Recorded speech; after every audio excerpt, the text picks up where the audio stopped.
Hello, gorgeous. You see, in this world, there's two kinds of people, my friend. Be afraid. Be very afraid. You're tearing me apart! Onto your butt. Round up the usual suspects. Fasten your seatbelts. It's going to be a bumpy night. Welcome back, everybody, or welcome for the first time to our inaugural episode of Midnight Movie Nerds. Ooh, that's right. Yeah. Midnight Movie Nerds, and that is presented by the amazing, beautiful Princess Unicorn of Naomi. Of Naomi? Of Naomi. Of Naomi. It That's sounds like right. a country. Of Naomi. Of Naomi. That's right. Yeah. And then for everybody out there, my name is Luislacau. You can check me out on all the different social media accounts and Manbitesfilm, Manbitesmedia, and all that fun jazz. And today, we're actually going to be talking about another amazing movie that both of us watched recently, and that is The Devil Wears Prada. Probably one of the best movies of the early 2000s, I think. I'll put it up there on the top, like, maybe 100 Yeah. of the last 20 years. Definitely. Yeah. It Absolutely. definitely deserves to be up there. Now, tell us a little bit, boilerplate for us and all that. Well, basically, for anyone who's lived under a rock and hasn't seen it, it's the story of a girl whose name is Andy, who goes to New York to pursue her career as a writer and gets a job as a personal assistant for the head of a fashion magazine. And it's the fact that her job is basically really, really, really horrible and everyone's nightmare of a job that we've all had to go through. And it follows her career at the magazine over the course of a year. Boilerplate. I mean, you're in New York, you have a job, and you're able to sustain your life. Is it really that bad? Well, I think it's one of those things where you've got that starter job. You're doing the work nobody else wants. I call it the other duties as assigned job, as part of a job description. The gopher? Yeah, basically. Go for that. Position? Go for this. And I think we've all had to go through that job, though.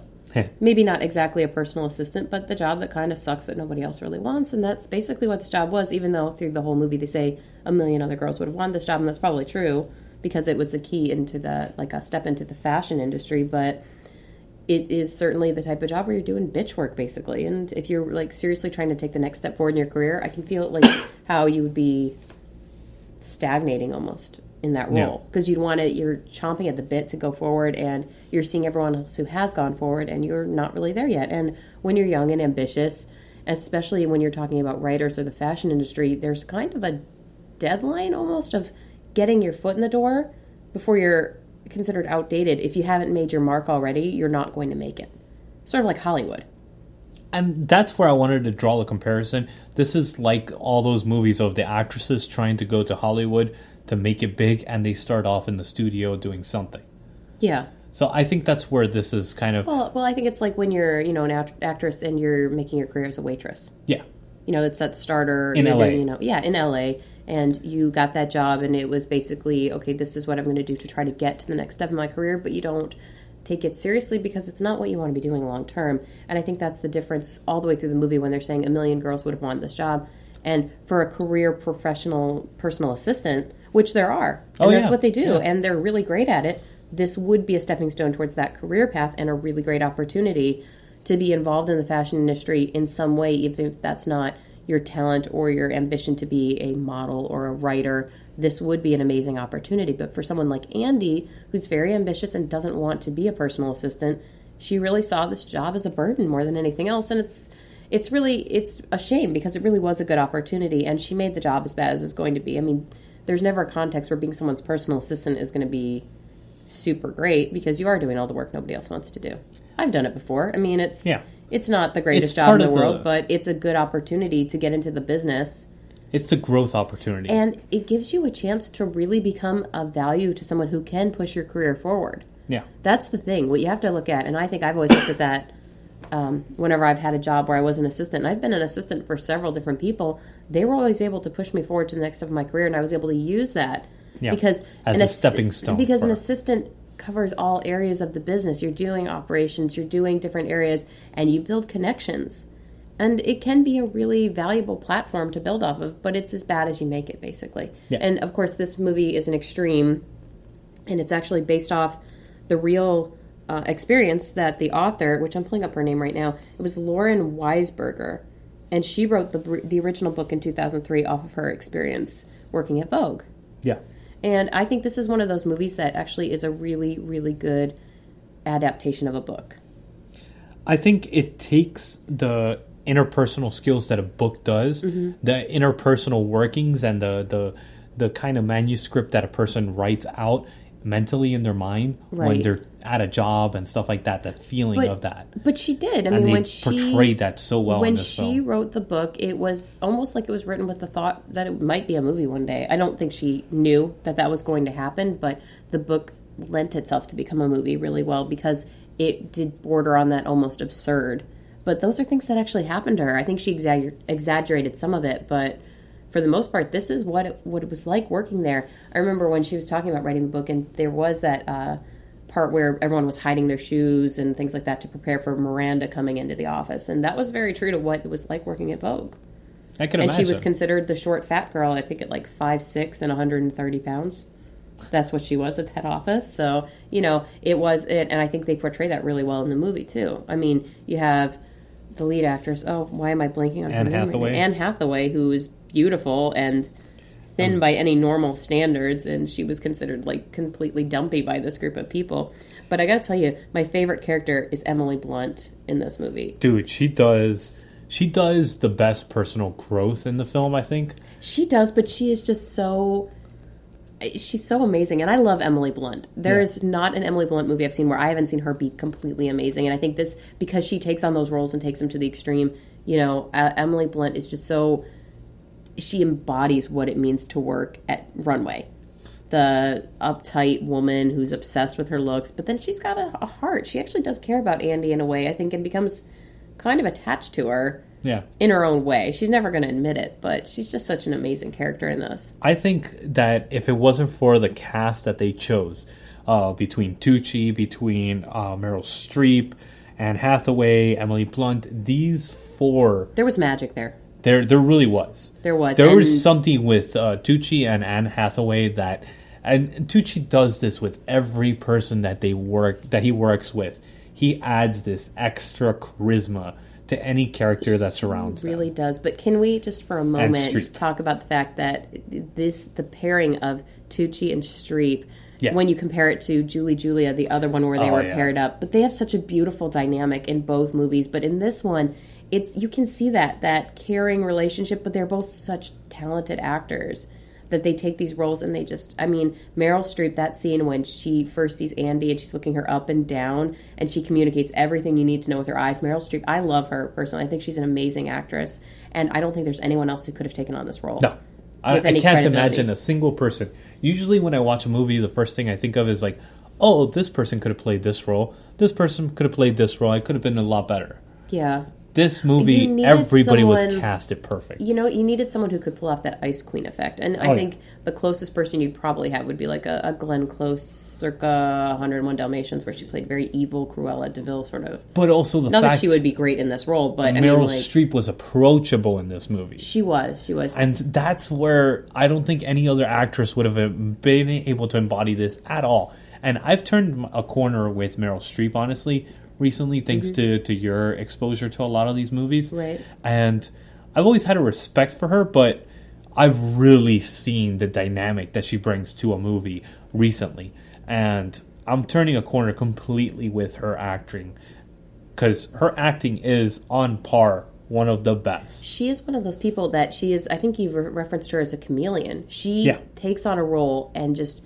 she'll go to the limit with it. And you don't see that a lot with actresses. I think you see that more with actors. Yes. Where they will do almost a method acting approach, where they will just totally become that character. And I think that's where, when you watch a Meryl Streep movie, you get lost in it because she is so in tune with the role and what she's trying to portray. Yep. And I think this movie is no different. You see it, you feel how, she is just this isolated, powerful woman, and you feel it all the way through it. And she just has, and it's so much with how she acts with her eyes and her body language. Yep. And just the way she throwing the bag on Andy's desk all the time, or the way she can run through that tirade of tasks that Emily Blunt's character needs to do, and you feel it. You're like, wow. Like, can you imagine the talent that goes behind being able to memorize something like that and do it flawlessly without, like, flinching for a second or faltering? There's talent there. That is amazing. Not only talent. that, the way that the charisma behind it, because each of those words that she says, it drops. There's this scene that for some reason, this is what stands out to me, is Anne Hathaway's character comes into the office and she sees Meryl Streep after she'd just been exposed because of the conversation that she witnessed with the husband. Right. And Meryl Streep's eyes portrayed everything in that scene. She didn't need to say a single line. It was just like in The Shining where you hear that voiceover going on and the eyes are saying something completely different. Right. That's what it felt like. It felt like that moment, and it was like, oh my God, that's amazing. You know, there's that scene where, I think it's in the same scene that you're talking about, where she says, I told myself, hire the short, fat, smart girl. And it's just the way she says it, where you actually almost feel bad for Meryl Streep that she took this chance. And she's really just such a vile person, but you're like, you feel bad for her, because she's like, I tried to give you a chance, and you disappointed me. You're almost like, oh, I feel bad for you. And then you're like, wow, she's being a total biatch right now, but, like, she can pull it off. And Tucci is just so amazing in this movie. He's a secondary character almost, but just he's a very pivotal character. Yeah. I mean, he's just so... He's a support for Anne Hathaway. I love him in this movie, though. I love him in every movie scene, though. I love him a lot. Like that scene where it wasn't Meryl Streep, it was actually Anne Hathaway, where he just found out that he got basically double crossed by Meryl Streep, and he goes, "That's the way it is." Yeah, and he just turns around, but you see his face completely changes in that sequence. That 10-minute like little interaction and everything, his face changes little by little in stages. What's really interesting is you don't see many interactions between him and Anne Hathaway during the movie, but you feel they're just both so talented in the way it was written that you can feel like the banter that's gone on between the two characters. Like when she's asking him for clothing and he says, look, size 6. Like you can feel that that's built up over time. Like those pet names that come up where it's like that person irritates you so much, but you have that endearing quality. Things like that. And it takes a really talented actor to make you feel like these are people, they're real people. How that would develop in that relationship. So it's just an amazing movie overall. Like why would you recommend it for somebody to watch? I would recommend it because it's something out of the normal wheelhouse for a lot of people. I think that this is one of those films that got mismarketed because it got marketed as a rom-com, and it really isn't a rom-com. But it is a comedy. It is a dark comedy, but it's also a satire. A little bit, yeah. Of what do you call it, corporate America, and I think that's where it would have made a killing if they would have considered this a comedy, a satire of corporate America, but they didn't advertise it like that because you can't advertise it like that. I think the thing is it was going towards a niche audience. It was building off of the people who had read the book. Exactly. And that's what you have a lot of the times when this happens is that you're building off of, it's sort of like Bridget Jones in a way.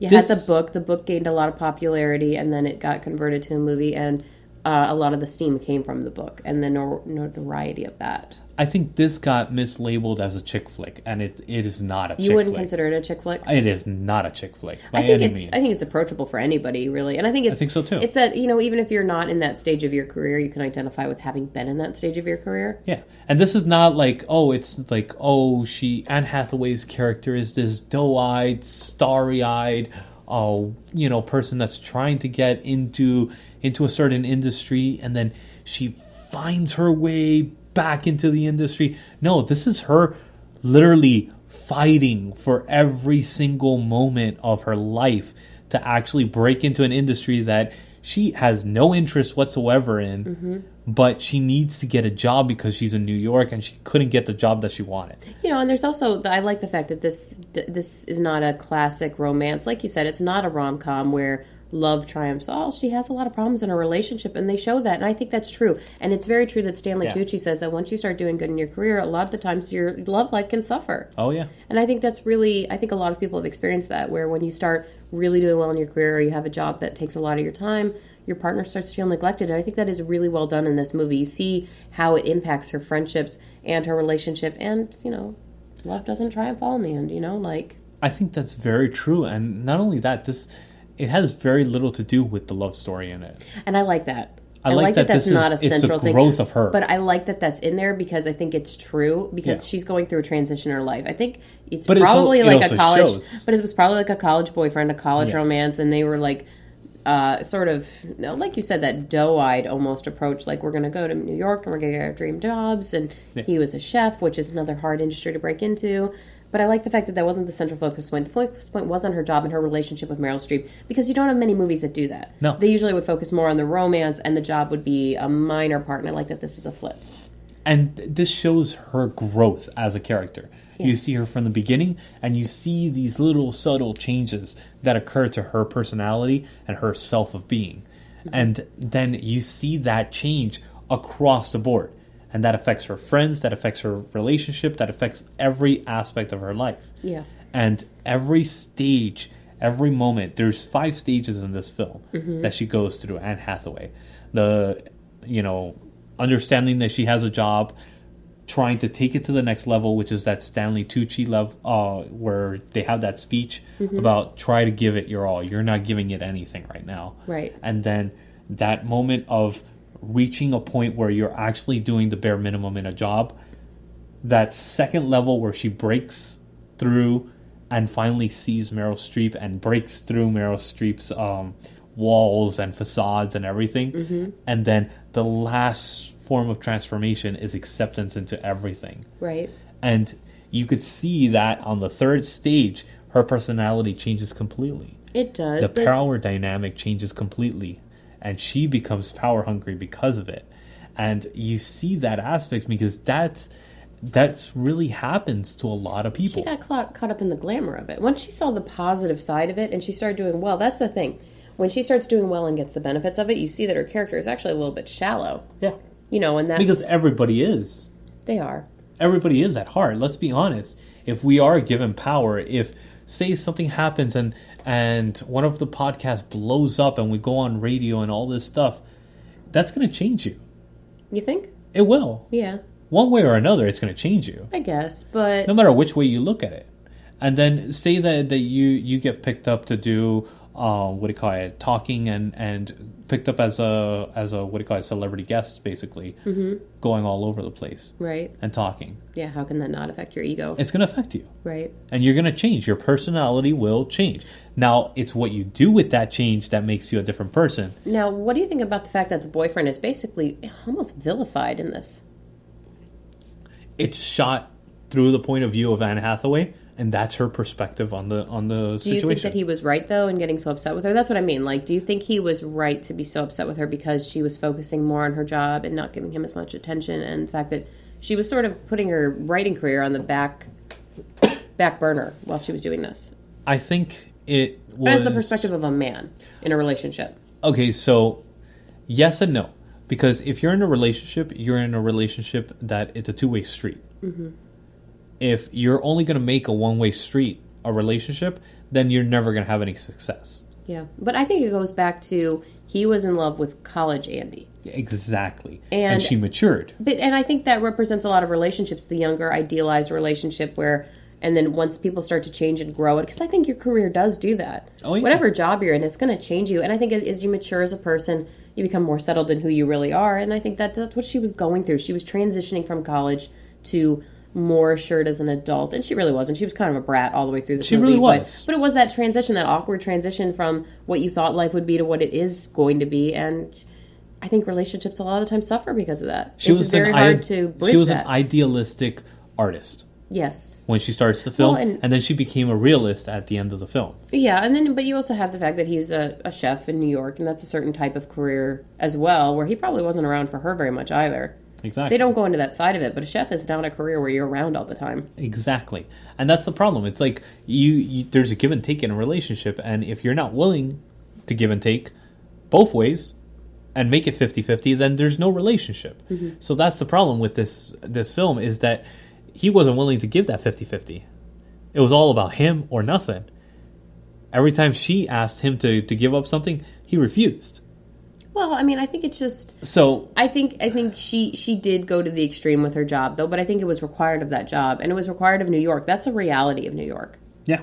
I don't think that there's anyone who should go to New York and think that, you know, your career isn't going to become an all-consuming. And even if she become a writer, I mean, that's good. That's what's going to happen. It's the same thing with any type of career that's like the one that's portrayed in this. Yeah, in the arts, basically, or in that kind of fashion industry. I mean, you should have known that was coming. It's high, like, octane type of career. Any type of high octane career. A better match for her probably was the douchey fashion guy. Yeah. Because he understood. He got it. I mean, even though he was a douche.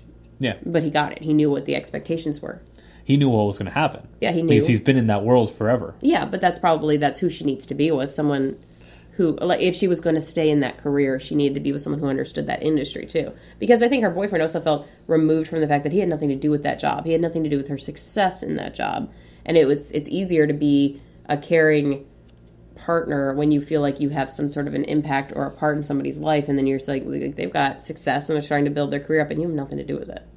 You start to feel kind of like, oh, well, there goes that. Yeah, there goes that. You know. Yeah, and honestly, I think it goes back to what you were saying, that it was that doe-eyed, kind of relationship. It was very superficial. It wasn't a real relationship. Yeah, and you could tell that.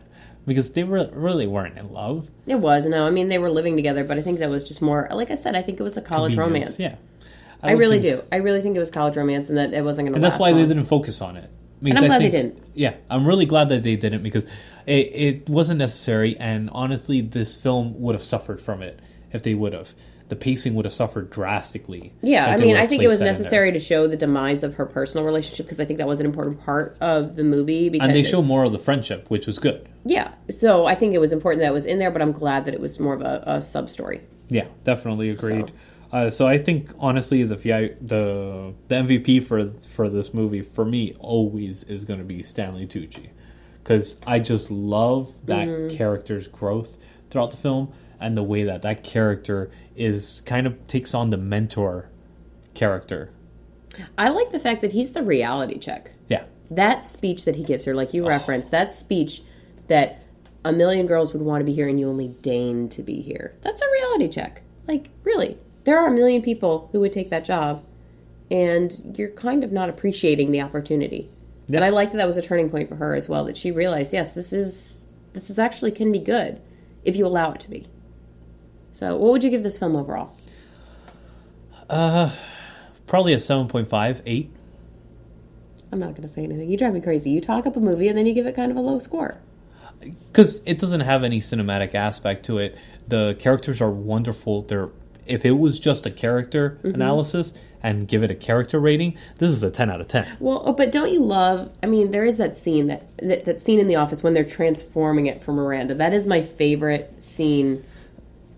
Just because it's so it doesn't rely on words. I love the fact that so much of this does not rely on words. It's all on action. Not that it's like cinematic great or anything groundbreaking, but I do love it. Her just walking in, and she's developed a presence just walking in. You only see like her shoes at first, and you already know everything you need to know about this character. I like that aspect. You know what I mean? Like there is something to that, I think, where... But honestly, if you were to grade this just on like the acting and the performance and the story, you know... Oh, the story I would probably give 9 out of 10. Yeah. So I would probably give this a 9.5 out of 10 total. Okay. If you take out those other elements. If you take out the cinematography, if you take out the film elements of it, then this is a 9.5. Easily a 9.5.